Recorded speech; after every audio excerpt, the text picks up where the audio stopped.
ओम शांति। आज 25 दिसंबर 2023 के साकार मधुर महावाक्य हैं। मीठे बच्चे, बाप हर बात में कल्याणकारी है, इसलिए जो डायरेक्शन मिलते हैं उसमें आनाकानी ना कर श्रीमत पर सदा चलते रहो। प्रश्न है आज की मुरली का कि नौदा भक्ति और नौदा पढ़ाई दोनों में से जो प्राप्तियां होती हैं उसमें क्या अंतर है। उत्तर है इसका, नौदा भक्ति से सिर्फ साक्षात्कार होता है। जैसे श्री कृष्ण के भक्त होंगे तो उन्हें श्री कृष्ण का साक्षात्कार होगा, रास आदि करेंगे, लेकिन वह कोई वैकुंठपुरी व श्री कृष्णपुरी में नहीं जाते। तुम बच्चे नौधा पढ़ाई पढ़ते हो जिससे तुम्हारी सब मनोकामनाएं पूरी हो जाती हैं। इस पढ़ाई से तुम वैकुंठपुरी में चले जाते हो। गीत है आज की मुरली का, आज नहीं तो कल।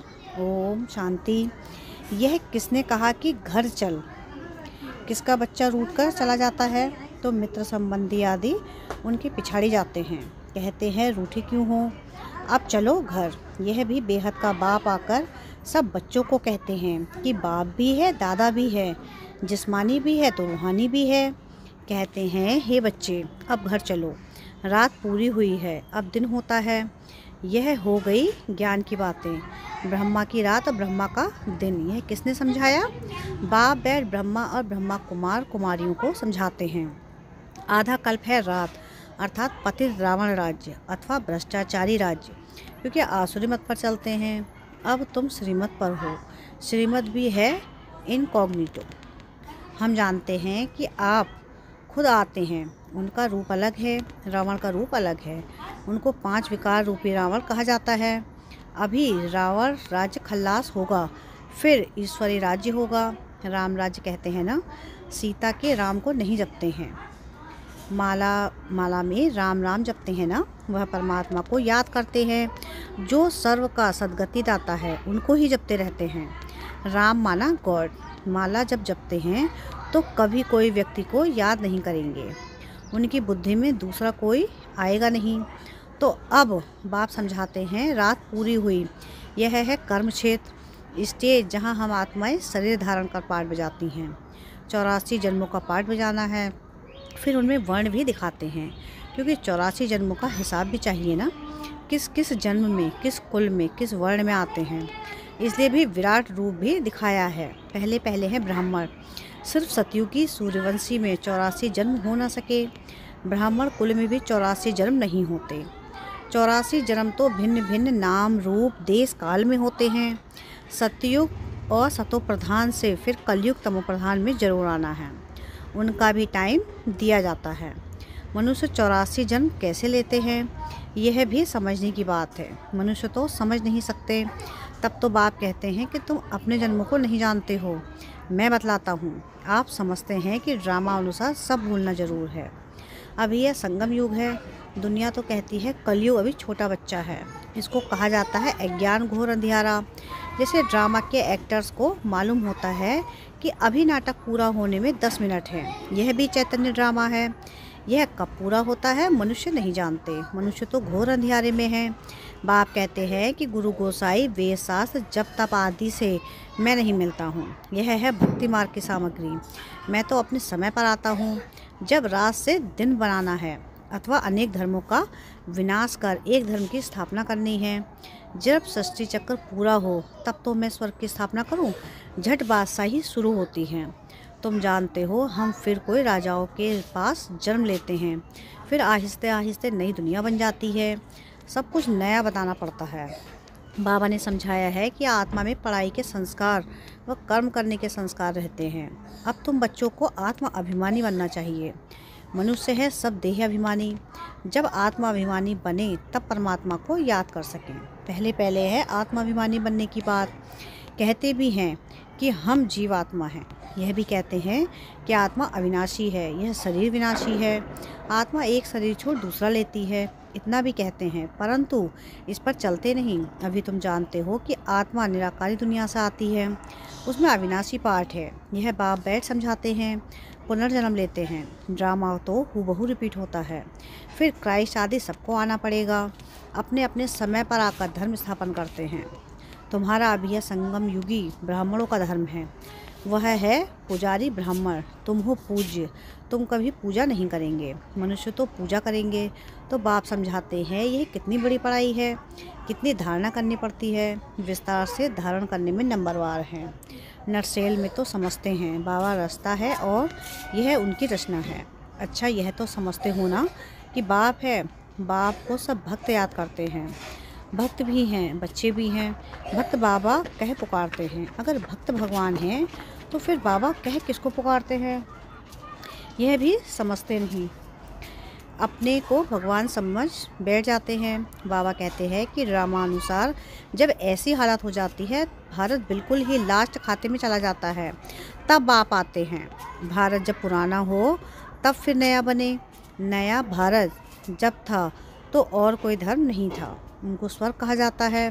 अभी पुराना भारत है, इसको नर्क कहेंगे। वहाँ पूज्य थे या पुजारी हैं। पूज्य और पुजारी का फ़र्क तो बता दिया है। हम आत्मा सो पूज्य, फिर आत्मा सो पुजारी। हम सो ज्ञानी तो आत्मा, हम आत्मा पुजारी तो आत्मा। आप ही पूज्य, आप ही पुजारी, भगवान को नहीं कहेंगे, लक्ष्मी नारायण को कहेंगे। तो यह बुद्धि में आना चाहिए कि वह कैसे पूज्य फिर पुजारी बनते हैं। बाप कहते हैं कि कल्प पहले भी मैंने ऐसे ही ज्ञान दिया था, कल्प कल्प देता हूँ। मैं आता ही हूँ कल्प के संगम युग पर। मेरा नाम ही पतित पावन है। जब सारी दुनिया पतित होती है तब मैं आता हूँ। देखो यह झाड़ है, इसमें ब्रह्मा ऊपर में खड़ा है। पहले आदि में दिखाते हैं, अभी सब पिछाड़ी में है। जैसे ब्रह्मा पिछाड़ी में प्रत्यक्ष हुआ है, वैसे वह भी पिछाड़ी में आएंगे। जैसे क्राइस्ट है तो वह फिर अंत में आएगा, परंतु हम पिछाड़ी यानी डाल के अंत में उनका चित्र नहीं दे सकते हैं, समझा सकते हैं। जैसे यह देवी देवता धर्म की स्थापना करने वाला प्रजापिता ब्रह्मा है, अभी झाड़ की एंड यानी अंत में खड़ा है। क्राइस्ट की क्रिश्चियन धर्म का प्रजापिता है ना।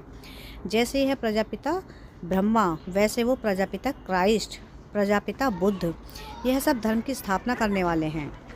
सन्यासियों का शंकराचार्य, उनको भी कहेंगे, उनको भी पिता कहेंगे। वह गुरु कहते हैं, कहेंगे हमारा गुरु शंकराचार्य था।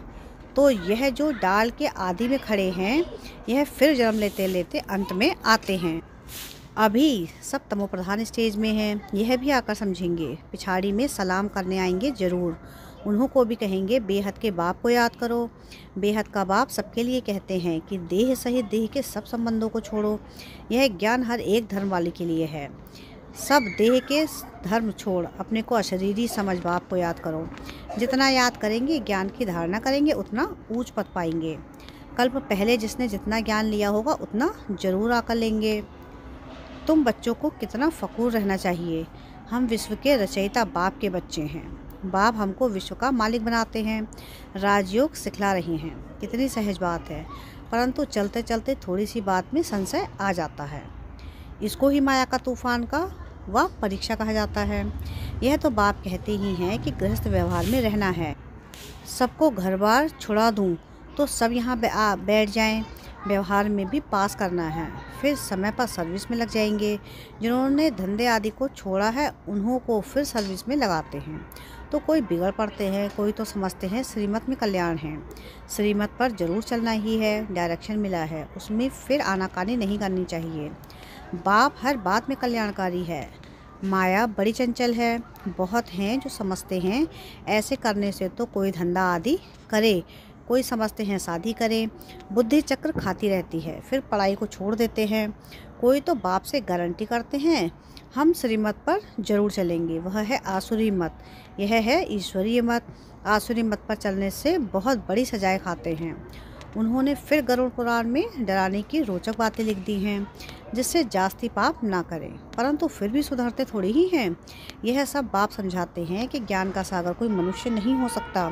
ज्ञान का सागर नॉलेजफुल बाप समझा रहे हैं। जो समझते हैं वह फिर समझाते हैं, कहते हैं यह ठीक बात है, हम फिर आएंगे। बस प्रदर्शनी से बाहर निकले और खल्लास। हाँ, कोई 2-3 भी निकले तो भी अच्छा है। प्रजा तो बहुत बनती रहती है। वर्षा पाने लायक कोई मुश्किल निकलते हैं। राजा रानी के 1-2 बच्चे होंगे, उनको राजकुल का कहेंगे। प्रजा तो कितनी ढेर होती है। प्रजा तो झट बनती है, राजाएं थोड़ी ही बनते हैं। 16,108 त्रेता के अंत में जाकर बनते हैं। प्रजा तो करोड़ों के अंदाज में होगी। यह समझने की विशाल बुद्धि चाहिए। हम पारलौकिक बाप से वर्षा ले रहे हैं। बाप का फरमान है कि मुझे याद करो और वर्षे को याद करो। मन मना भव और मध्याजी भव। स्वर्ग है विष्णुपुरी और यह है रावणपुरी। शांति धाम, सुख धाम और दुख धाम। यह बात बाप समझाते हैं। बाप को याद करने से अंतमति सो गति हो जाएगी। भक्ति मार्ग में समझो श्री कृष्ण को याद करते हैं, परंतु ऐसे नहीं कि श्री कृष्णपुरी में पहुंच जाएंगे।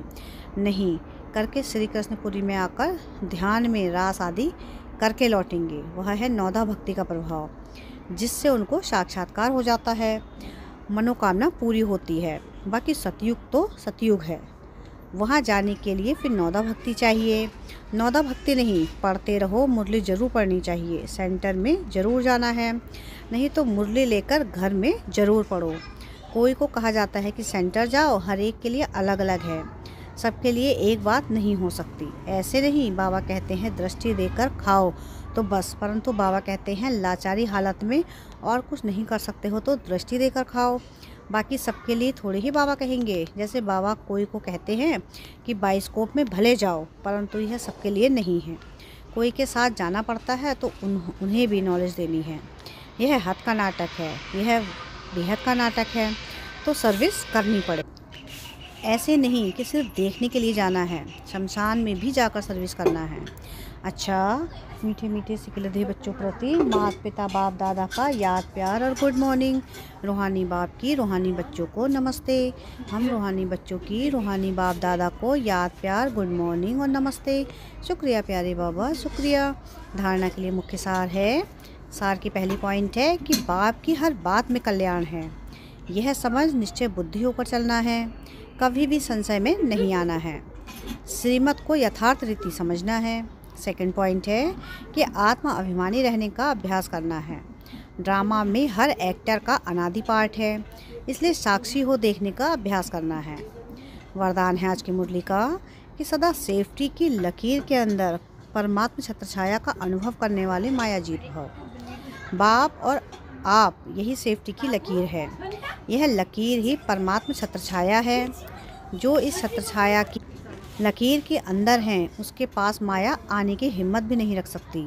फिर मेहनत क्या होती है, रुकावट क्या होती है, विघ्न क्या होता, इन शब्दों से अविद्या हो जाएगी। सदा सेफ रहेंगे, बाप के दिल में समाये रहेंगे। यही सबसे सहज और तीव्र गति में जाने व मायाजीत बनने का पुरुषार्थ है। स्लोगन है आज की मुरली का कि दिव्य गुणों के सर्व अलंकारों से सजे सजाए रहो तो अहंकार आ नहीं सकता। क्या है स्लोगन आज का? कि दिव्य गुणों के सर्व अलंकारों से सजे सजाए रहो तो अहंकार आ नहीं सकता। अच्छा, ओम शांति।